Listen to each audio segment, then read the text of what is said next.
Operation സിന്ദൂറിന്റെ ഭാഗമായി പാകിസ്ഥാനിലെ murid വ്യോമതാവളത്തിൽ India നടത്തിയ ആക്രമണത്തിന്റെ പുതിയ സാറ്റലൈറ്റ് ചിത്രങ്ങൾ പുറത്ത്. ഇന്ത്യൻ വ്യോമസേനയുടെ കൃത്യമായ ആക്രമണത്തിൽ പാകിസ്ഥാനേറ്റ കനത്ത നാശനഷ്ടങ്ങൾ എടുത്തു കാണിക്കുന്നതാണ് ചിത്രങ്ങൾ. തുടർച്ചയായ ഇന്ത്യൻ ആക്രമണങ്ങളെ ശക്തമായി പ്രതിരോധിച്ചുവെന്ന പാക് അവകാശവാദങ്ങളെ പൂർണ്ണമായും തള്ളുന്നതുകൂടിയാണ് പുതിയ തെളിവുകൾ. ഇന്ത്യൻ അതിർത്തിയോട് ചേർന്നുള്ള പാകിസ്ഥാന്റെ തന്ത്രപ്രധാനമായ വ്യോമതാവളങ്ങളിലൊന്നാണ് മുരീദിലേത്. പാക് വ്യോമസേനയുടെ മുൻനിര ഫൈറ്റർ ജെറ്റുകളും അഡ്വാൻസ്ഡ് ഡ്രോണുകളും ഇവിടെ നിലയുറപ്പിച്ചിരുന്നു. അതുകൊണ്ട് തന്നെ ഇവിടെ ഇന്ത്യ നടത്തിയ ആക്രമണം പാക് സൈന്യത്തിന് കനത്ത പ്രഹരമായിരുന്നു. ഇന്ത്യയുടെ ആക്രമണത്തിൽ മുരീദ് വ്യോമതാവളത്തിലെ കമാൻഡ് ആൻഡ് കൺട്രോൾ കെട്ടിടത്തിന് ഘടനാപരമായ കേടുപാടുകൾ സംഭവിച്ചതായും മേൽക്കൂരയുടെ ഒരു ഭാഗം തകർന്നതായുമാണ് റിപ്പോർട്ട്. ഇന്റൽ ലാബിലെ ജിയോ ഇന്റലിജൻസ് റിസർച്ചറായ ഡാനിയൽ സൈമണാണ് ഇതു സംബന്ധിച്ച പുതിയ സാറ്റലൈറ്റ് ചിത്രങ്ങൾ എക്സിൽ പങ്കുവച്ചത്.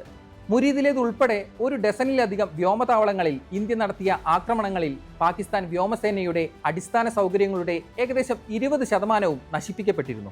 പാകിസ്ഥാൻ ഇന്ത്യയിലെ ജനവാസ മേഖലകൾ ലക്ഷ്യമിട്ട് നടത്തിയ ഡ്രോൺ ആക്രമണത്തിന് മറുപടിയായുള്ള ഇന്ത്യൻ സേനയുടെ പ്രത്യാക്രമണത്തിലാണ് പാക് വ്യോമസേനയ്ക്ക് കനത്ത നാശനഷ്ടങ്ങൾ സംഭവിച്ചത്.